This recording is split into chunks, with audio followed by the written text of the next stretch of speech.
السلام علیکم ورحمۃ اللہ وبرکاتہ۔ دوستان محترم، امید کرتا ہوں آپ لوگ جہاں ہوں گے بہت اچھے ہوں گے۔ اللہ آپ لوگوں کو اچھا رکھے، سلامت رکھے۔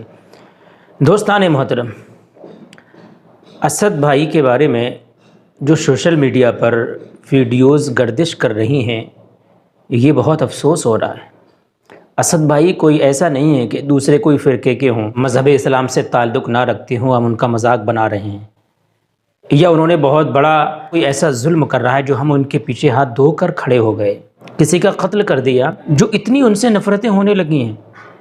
آپ نے 2 دن پہلے سنا ہوگا سوشل میڈیا پر محترم بھائی جناب اسد اقبال صاحب نے ایک جلسے میں ایک شعر پڑھا تھا کہ ہوگا ایک جلسہ حشر میں ایسا، اور پھر ناظموں کے اوپر ایک شعر پڑھا تھا۔ میں بتاتا ہوں، میں ایک جگہ مشاعرے میں گیا، وہاں پر ایک ناظم صاحب اعلانسری کر رہے تھے۔ انہوں نے ایک شاعر صاحب کے لیے کہا کہ بہت بڑے شاعر آپ کے سامنے میں پیش کر رہا ہوں، ہندوستان کا دورہ کرنے والا وہ عظیم لہجہ، پورے ہندوستان کا اس نے نمک چکھا ہے۔ اس نے پیش کر دیا۔ پیش کرنے کے بعد جلسہ ہوا۔ جلسہ ہونے کے بعد میں جب جلسے سے باہر آیا تو میرے ایک عزیز مجھ سے ملے، بولے حضرت بات سنیے۔ میں نے کہا جی۔ بولے رات جلسے میں آپ تھے، میں بھی تھا۔ تو میں نے کہا کیا ہوا؟ بولے جو انہوں نے اعلان کیا تھا ایک صاحب کا کہ وہ پورے ہندوستان کا دورہ کرتے ہیں اور پورے ہندوستان کے کونے کونے کا نمک انہوں نے چکھا ہے، بہت بڑے شاعر ہیں، آپ ان کو سنیں۔ تو ان کے بارے میں جو انہوں نے بولا وہ ہمارے بستی کے ہیں، ہم انہیں جانتے ہیں کہ وہ میلا شریف پڑھتے ہیں، وہ کہیں نہیں جاتے ہیں، وہ کوئی شاعر نہیں ہیں، وہ کہیں نہیں جاتے ہیں۔ جیسے انہوں نے کہا کہ پورے ہندوستان کا دورہ کرتے ہیں، اگر وہ ہندوستان کا دورہ کرتے ہیں تو کبھی ہم بھی تو دیکھتے کہ آج وہ ہمارے ضلع کے باہر گئے ہیں۔ میں نے کہا کیا ہوا اگر کہہ بھی دیا؟ تو بولے نہیں صاحب، یہ نظامت میں کچھ لوگ جھوٹ بہت بولتے ہیں، کیونکہ جھوٹ جو ہے وہ سب سے بڑا گناہ ہے۔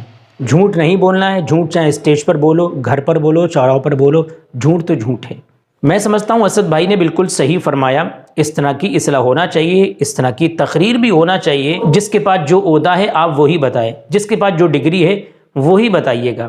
میری اسد بھائی سے بات ہوئی تھی تو اسد بھائی نے کہا تھا قاری صاحب میں بھلے بھوکا رہوں، پروگرام ملے یا نہ ملے، لیکن الحمدللہ مسلک کے اعلیٰ حضرت کو میں نے جب مضبوطی سے تھاما ہے تو اسی پر قائم رہوں گا، مرتے وقت تک قائم رہوں گا۔ پروگرام ملے یا نہ ملے، میں کسی دوسرے فرقے میں جا کر نعت خوانی نہیں کروں گا، میں بکتا نہیں ہوں، میرا ضمیر یہ گوارا نہیں کرے گا کہ اعلیٰ حضرت کا کہنے والا بندہ دوسرے کے گن گائے جا کر۔ تو یہ کوالٹی تو ہے، یہ سچائی ہے۔ جتنی منقبتیں اعلیٰ حضرت، منقبت تاج الشریعہ، منقبت مفتی اعظم انہوں نے پڑھا ہے، میں سمجھتا ہوں کسی شاعر نے ڈنکے کی چوٹ پر اس طرح سے کلام اعلیٰ حضرت، یہ کلام مفتی اعظم، یہ کلام تاج الشریعہ یا منقبت نہیں پڑھی ہوں گی، اور ہم انہی کے پیچھے پڑے ہوئے ہیں۔ یہ بہت افسوس کی بات ہے۔ اسد بھائی آپ کے پاس نہیں جاتے ہیں کہ مجھے جلسے میں بلاؤ اور اتنے پیسے دو، کوئی پردھان نہیں ہے، نہ کوئی منتری ہے کہ بورڈ مانگنے آپ کے دروازے پر پہنچ گئے۔